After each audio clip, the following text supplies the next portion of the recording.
किसी ने बड़े कमाल की बात कही है कि कभी खुशियां आए जिंदगी में तो खा लेना मिठाई समझकर, और कभी गम आ जाए जिंदगी में तो छक लेना दवाई समझकर। नमस्कार दोस्तों, स्वागत है आप सभी का आपकी अपनी चैनल चल अकेला ब्रो में। एक छोटी सी कहानी है। एक सुपरवाइजर एक मल्टी स्टोरी बिल्डिंग बनाने के काम में लगा हुआ था और रोजाना की तरह अपनी ड्यूटी पर पहुंचा तो उसके पास में उसके एक दोस्त का कॉल आया कि भाई मिलना है। सुपरवाइजर को मालूम था कि यहाँ से नौकरी छोड़कर जा नहीं सकते, तो उसने दोस्त कहा, भाई तुम साइट पर आ जाओ। तो 8वें माले पर सुपरवाइजर खड़ा हुआ तो उसने वहां बुला लिया। दोनों दोस्तों की बातचीत चलने लगी और बातचीत में धीरे धीरे जो टॉपिक था वो स्पिरिचुअलिटी की तरफ आ गया।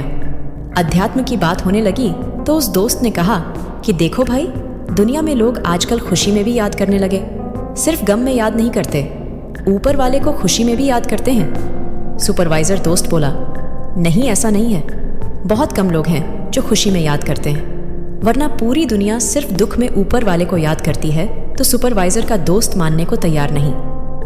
दोनों के बीच में बहस हो गई। सुपरवाइजर ने कहा, मैं तुम्हें अभी 2 मिनट में सब समझा दूंगा, तुम बस मेरे साथ देखते रहो मैं क्या कर रहा हूं। तो सुपरवाइजर ने अपने जेब में से 10 रुपये का नोट निकाला और नीचे एक मजदूर काम कर रहा था उसकी तरफ फेंक दिया और नोट जाकर के ठीक वहीं गिरा जहां मजदूर काम कर रहा था। मजदूर ने देखा कि 10 रुपये का नोट तुरंत उठाकर उसने अपने पास रख लिया। उसने इधर उधर देखा, चुपचाप रख लिया, अपना काम करने लग गया। 10-15 मिनट बाद उसने कहा, देखो मैं फिर से कमाल करता हूं। फिर से उसने अब की बार 100 रुपये का नोट गिराया। 100 रुपये का नोट भी जाकर के ठीक वहीं गिरा जहां मजदूर काम कर रहा था। मजदूर ने उस नोट को उठाया, अपने पास रख लिया और अब की बार वहां से निकल लिया कि किसी को शक ना हो जाए। 10-15 मिनट बाद फिर से उसी जगह पर आकर काम करने लगा। सुपरवाइजर ने कहा, देखो तो अभी तक उसने ऊपर नहीं देखा है, अभी तक उसने कोई थैंक यू नहीं बोला, यह भी नहीं सोचा कि कौन ये नोट मुंह तक पहुंचा रहा है। अब की बार सुपरवाइजर ने 500 का नोट नीचे गिरा दिया।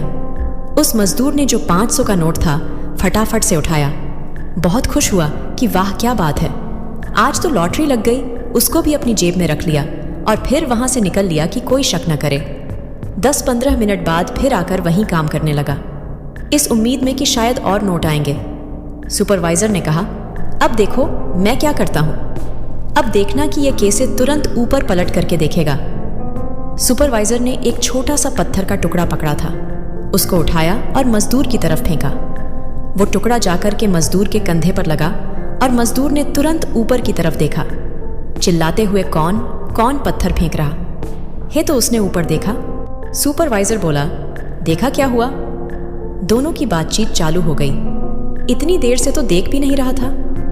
बातचीत खत्म करके सुपरवाइजर ने कहा, अपने दोस्त की से देखा खुशियां आती रही तो मजदूर ने ऊपर नहीं देखा, लेकिन थोड़ा सा गम गया पहुंच गया, तुरंत ऊपर देखने लगा। ये कहानी सुपरवाइजर मजदूर की नहीं है, आपकी हमारी है। ऊपर वाला हमारी तरफ छोटी छोटी खुशियां भेजता रहता है, छोटे छोटे तोहफे हमें देता रहता है, लेकिन हम थैंक यू कहना भूल जाते हैं। हमें लगता है कि इसमें कौन सी बड़ी बात है, लेकिन जिस दिन वो छोटा सा पत्थर आकर के हमारे कंधे पर लगता है, छोटा सा गम आता है, तुरंत हम पलट जाते हैं और कहते हैं, अब आप ही हो, बचा लो। बहुत छोटी सी कहानी जो समझाती है कि अगर आप सुख में भी उनका नाम लेते रहेंगे तो शायद दुख आएगा ही नहीं, और अगर दुख आया भी तो वह सब कुछ संभाल लेंगे। लेकिन समस्या यह है कि हम जब खुश होते हैं, जब खुशियों में होते हैं, थैंक यू कहना, उनसे बात करना भूल जाते हैं, वरना वह तो हमसे लगातार कांटेक्ट करने की, बातचीत करने की कोशिश करते रहते हैं। याद रखिए, अगर आप कुछ अच्छा सुन रहे हैं तो आप सुन रहे हैं चल अकेला ब्रो चैनल को। चलो आज कुछ अच्छा सुनते हैं। हर रोज शाम 6 बजे आपके अपने चैनल चल अकेला ब्रो पर देखिए एक नई कहानी, और उसके लिए सब्सक्राइब कीजिए आपकी अपनी यूट्यूब चैनल चल अकेला ब्रो को। नमस्कार, धन्यवाद। इस कहानी को बोलते समय कोई त्रुटि हुई हो तो मैं क्षमा चाहती हूँ। तो दोस्तों, उम्मीद करते हैं कि हमारी आज की कहानी आपको पसंद आई होगी। आपसे निवेदन है कि वीडियो को लाइक करें, इससे हम मोटिवेट होते हैं और हमें प्रेरणा मिलती है।